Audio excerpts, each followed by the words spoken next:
guys, when we got UFC 308, it's stacked. Then we got Topuria versus Max Holloway, Whitaker versus Chimaev, Ankalaev versus Rakic. Now, guys, we got the MMA guru breaking this down for us because we are still an MMA casual. We are still learning, guys. This is coming from a guy that's been watching the cartoons of the MMA news. Now we're getting to things a little bit deeper, and soon I want to start going live streaming for you guys and doing these live streams.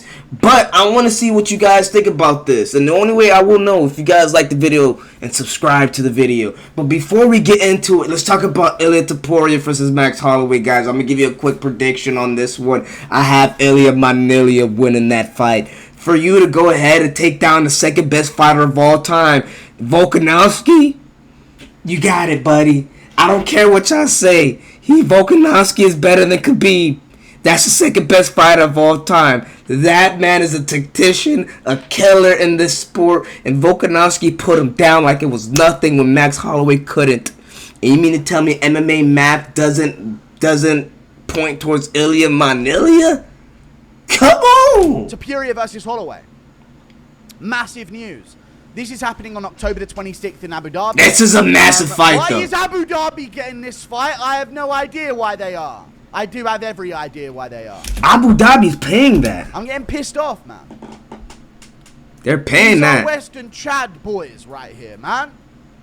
Fighting for Spain, fighting for the US, out of Hawaii. You ain't been to Hawaii ever? I don't know, maybe they've been once, ages ago, but ever? Maybe once, very long ago. You've had Holloway in the sport for how long? You ain't once visited Hawaii? You probably vacation there once a year anyway, Dana.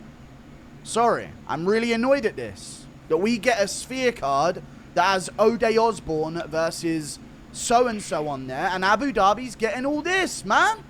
Abu Dhabi is stacked. But one thing about Abu Dhabi that's going to really hurt is that their crowd isn't going to bring that pizzazz. Isn't going to bring that... That's the only thing that really hurts Abu Dhabi. I really don't care where it's located.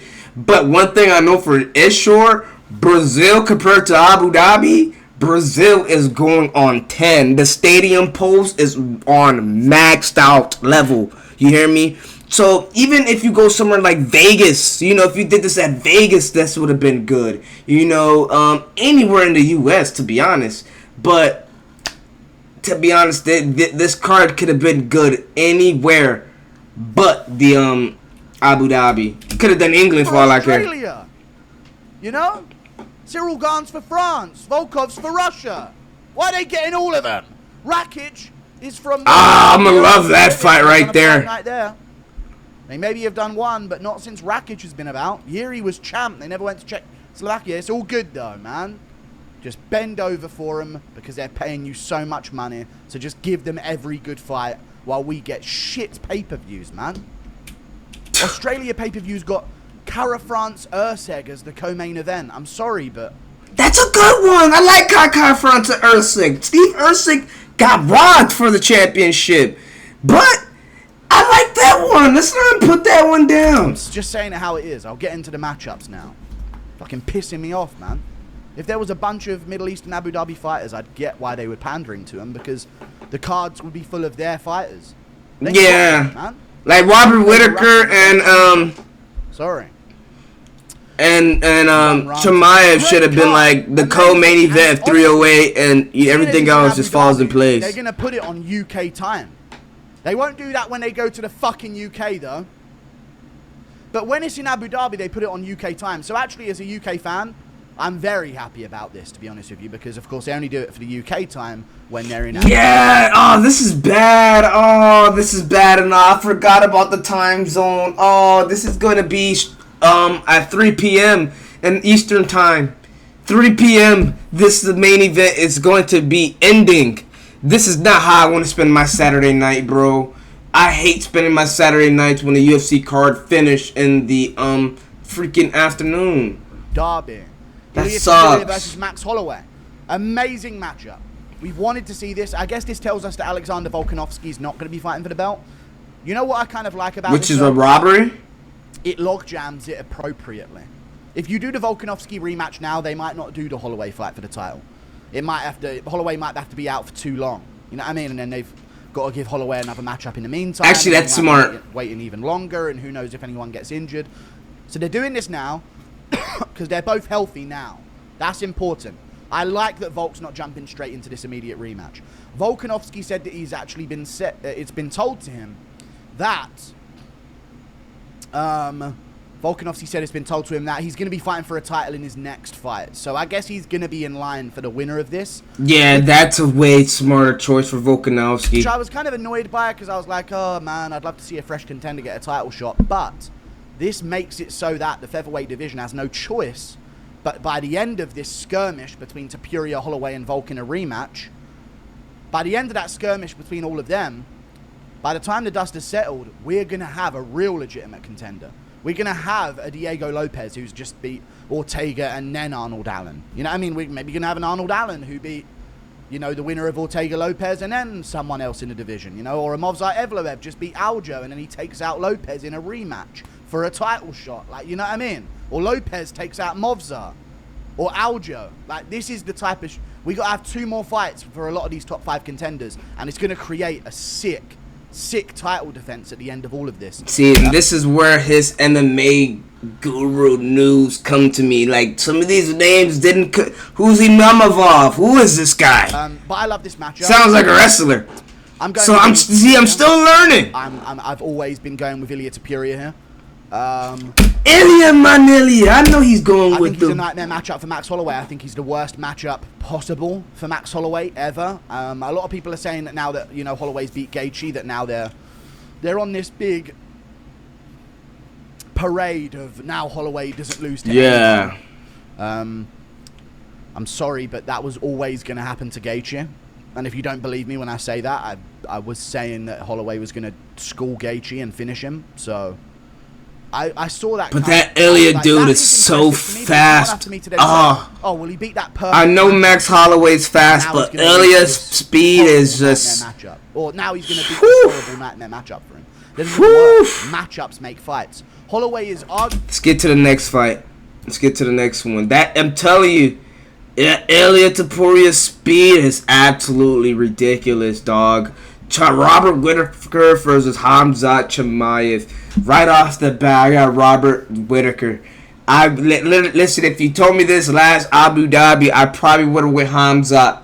But the guy that's been laid off for too long, number one, and the way Robert Whittaker fought that last fight, I don't see how you don't go with Robert Whittaker. I'm really not a person that judges a fighter on their last fight, but I've seen the original Robert Whittaker.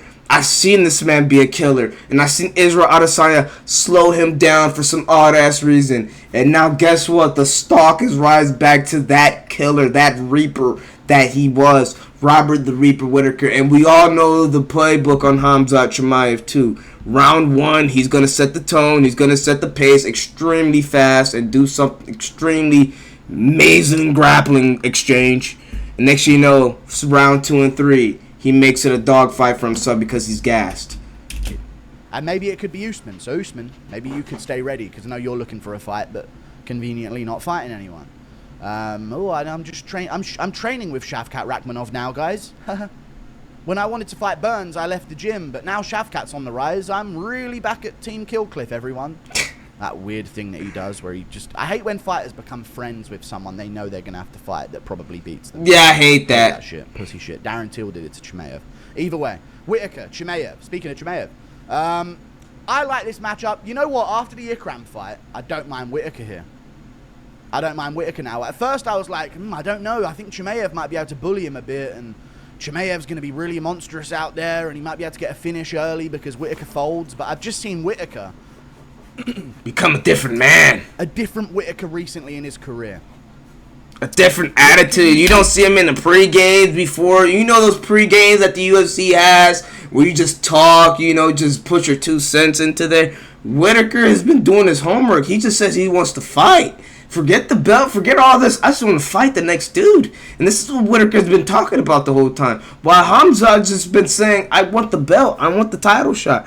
Whittaker, he wants it, but he's not clawing for it anymore, and that's the scary part about him. Lose and let losses happen to him almost sometimes when he used to get hurt. I know obviously he gets different levels of hurt, But watching him grit down and throw back after getting wobbled by Paulo Costa was a really good sign to see from Whittaker historically, because I'm just saying right now, Whittaker historically, outside of when he kind of got his wits back about him after being rocked by Yoel Romero in round 3 of their second fight, in that round he gritted back and threw some big elbows and stuff, but that was after like running from Romero for a minute straight after getting wobbled in that round.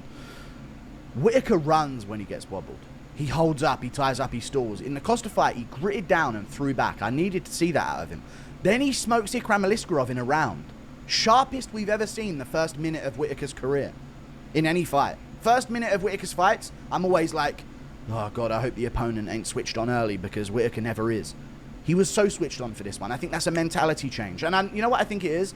I think his Ikram Aliskerov performance was a product of him training for Khamzat Chimaev. He was training at a level of intensity that Chimaev's going to be on him early in that first round. And that is what Chimaev's danger is, that first round. And outside of that first round, he's a victim from what we've seen. Usman had 8 days notice. And still he's shifting the tides in the second and third. And that first round... Robert Whittaker will be a highly favorite in this fight. Crazy pace. And he's lucky to get that given a 10-8 to him. I'm just saying. Hope this is a 5-rounder. I think it is. If it's a 5-rounder, I'm definitely going Whittaker. And if it's a 3-rounder, I probably will still go Whittaker now. But yeah, I don't like Chimaev's inactivity here. He's always ill. He has to restart camps. He's not getting visa issues now, and he can just stay in camp and delay it a few weeks later. Like, he's going to have to restart everything. Whittaker gets to keep momentum. And I think Whittaker beats Chimaev this time around. I do. I think maybe Chimaev will give him problems in the But it wouldn't be a bad thing if you put your money on Chimaev, though. It wouldn't be a bad thing, I will say. It's not the end of the world you put your money on Chimaev, to be honest. It's really not. Let's get on to the next fight, though, guys. Ciryl Gane versus Alexander Volkov. Now, guys, this Volkov guy, whoo, he's absolutely disgusting. This is the scariest heavyweight, in my opinion. I love John Jones. This is my number 1 GOAT, pound for pound. This is my GOAT. But just... scratch him off the list. The scariest guy in heavyweight is Alexander Volkov, and I have this guy beating Tom Aspinall if they fight again. I have this guy beating anybody else in the heavyweight goddamn division. This guy right here is going to wash through Ciryl Gane, and I love Ciryl Gane. His kicks, his everything is good, but this Volkov guy, his well-roundedness, the most balanced fighter that can really use every tool and get it. Did you not see him in the clinch? How tall he is when he has a guy head in the clinch and he just throws knees at him. This dude right here is absolutely amazing. Not enough words I'm saying enough describes how amazing this dude is. I have this guy winning the belt if John Jones leads it early enough, and he's being Aspinall for it. Whoever else has the belt. Ciryl Gane versus Alexander Volkov. That dude is disgusting. Okay. Wait, why are his eyes that blue? That's got to be edited, right? I mean, I know people have blue eyes, but... Alexander Volkov. Sorry, that did take me off guard a bit there. But yeah, Ciryl Gane, Alexander Volkov. Sick fight. Also in Abu Dhabi. Again, we're getting Lemos versus Jandaroba as main events in the US. I'm not even from the US, but I'm saying we because it's the base outside of the Middle East, essentially, is the we at this point, because... it seems like the two of them are equally paid attention to. Hey, MMA gurus with us, huh? Everywhere else in the world. A balancing act of a true 50-50. That's a quality if I've ever seen it. Ciryl Gane, Alexander Volkov, though. Sick matchup. Great fight. Again, it's in Abu Dhabi. I feel a certain way about it. We've got a Paris card. I guess Gane couldn't make it. He's recording a film. I've got Volkov here in the rematch, you know. I was watching back the first fight. Volkov's a couple shots off in a couple rounds of winning that fight. I know that they fought already? Hindsight, but who's improved more recently and who has shown a mindset in terms of their fighting career to have wanted to improve and have shown improvement? Ciryl Gane, since his fight with Volkov, has just never looked good. He's just never looked good since then. I can't remember if he fought... I think he fought Rosenstruck before, then he fought Volkov, and he looked good in the Volkov fight. But I think Gane, if anything, has lost focus on his game. Lost focus on his game. Gets paid to take a dive against Jones. It is what it is. All good. We move on. Then the Spivak fight, and then gets dropped by Tuivasa and gets real scrappy with him. And I'm thinking, man, Volkov didn't get real scrappy with Tuivasa. As much as the commentary tried to make it seem like the calf kicks were hurting him, he checked down all the calf kicks, beat the fuck out of Tuivasa, wrestled him offensively, and dominated him. And Ezekiel choked him from mount. You know? That Ezekiel choke was ridiculous. To myself, how would Volkov deal with that guy? I think he would deal with him a lot easier. And wow, I just saw Volkov do this to another great opponent. I just watched him, like, if Tuivasa's walking down and catching Garn, and if other opponents are able to, I think Pavlovich would. I don't know if Pavlovich would beat Garn, but I definitely think he'd give him some problems. Yeah, I thought, man, Pavlovich was at its peak, man, was talking about John Jones. Broken. Garn's not a wrestler. Pavlovich disappointed me, man. We were talking about Pavlovich versus John Jones, and I was ready for that one. Pavlovich? I was like, this dude right here can knock people out. John Jones? Ooh. Volkov hates wrestlers. Volkov gave Aspinall problems. I'm going to be very careful when I say that, because I'm talking about Volkov gave Aspinall edition problems, okay? Because you have to adjust problems when it comes to Aspinall, because he never has them. You know, like Blade lands a shot. He was lighting him up. I've seen that take everywhere, you know? Like one jab lands on Aspinall. He was getting lit up in that first. All right, let's go to the Righteous one. And with this one, man, Righteous lost me money with that Yuri Prohaska one, and I should have won big money that night, and I would never forgive Righteous for that. This Ankalaev dude, if he implements his wrestling, it's over. But Righteous was looking sharp before Yuri got lucky and knocked him out. I'm gonna go with Ankalaev with this one, though. I'm gonna go with Ankalaev. I'm telling you, this Russian, he's been gone for a minute. He's been off for a little layout. I'm telling you, when he comes back, he might come back absolutely dangerous, ready for Ice Prayer. I think he's actually looking past this Righteous guy. I have Ankalaev. Heavyweight. Adesanya gets whatever he wants. His legacy is completely fake because of the privilege that is assigned to it. So yeah, that's what they're going to do if Adesanya beats Dricus. They're going to try and do the light heavyweight title fight between Pereira and Adesanya instead for a big pay-per-view fight. Also, this does come down to Jones holding up divisions, because even Dana White said at the press conference after Aspinall beat Blades at UFC 304 that he doesn't want to do Aspinall versus Pereira, and he thinks it's a stupid idea. However, he did mention in that interview that if Jones and Stipe were to retire, I guess that's where they do Aspinall versus Pereira. And the problem is, if you have Pereira booked for October or November, and Adesanya beats Dricus in August, and they start talking about that, well, no, you can't, because Pereira's booked. And they don't want to have Pereira booked up or coming off a loss. They need the Pereira card, is what I'm saying, at light heavyweight as the champion. And they need that card after finding out the result of Jones versus Miocic and their retirement actions afterwards. Like, if they both retire and Jones quits, boom, Pereira versus Aspinall for the undisputed title. They'll play that card, you know? If they've got nothing else to do and, oh my God, it's looking like no real big pay-per-views, Adesanya beat Dricus maybe, boom, Adesanya versus Pereira 3. They're saving the Pereira card right now. He's been so active, they're just going to keep it in their back pocket to see what happens. So Jones's actions are now well and truly holding up two different divisions, whether you like it or not. So, which is crazy. Rakic, I actually think Rakic is a really solid style matchup for Ankalaev. However, I think Ankalaev's boxing is underrated, especially we're looking at Robert Whittaker versus Hamzat Chimaev. We're looking at Cyril Gane Volkov 2, Ankalaev, Rakic, Lerone Murphy, Dan Ige. So that's a good one too. The main card, these top 5 that they've got here. Jeff Neal, RDA. Ige on there, and they've got Jeff Neal, RDA. I don't know why they would give Jeff Neal to RDA. I would have done Jeff Neal versus Joaquin Buckley, RDA against a lightweight, or just some random welterweight that you could maybe build a name by beating RDA. I don't know why they're trying to build back Jeff Neal. He's like 34 years of age and fights once a year and loses. It's interesting though, guys. And very, very interesting, man. Guys, we're definitely learning more about the MMA community. Not MMA community, just more about MMA, guys. We're still a casual, so just by me listening to some of MMA gurus with takes, I'm starting to learn, because a lot of these fights are definitely Abu Dhabi paid. These great fights, that's something I'm starting to learn. Another thing that I'm also starting to learn is that is that basically John Jones possibly could hold up 2 divisions, which is absolutely crazy. Robert Whittaker's Chimaev is going to be a banger. Ilya Topuria versus Holloway is a banger. Gon Volkov, absolute banger. UFC 308 is an absolute banger, guys. Like the video, subscribe though. You got to tell you, you already should know too. I'm out.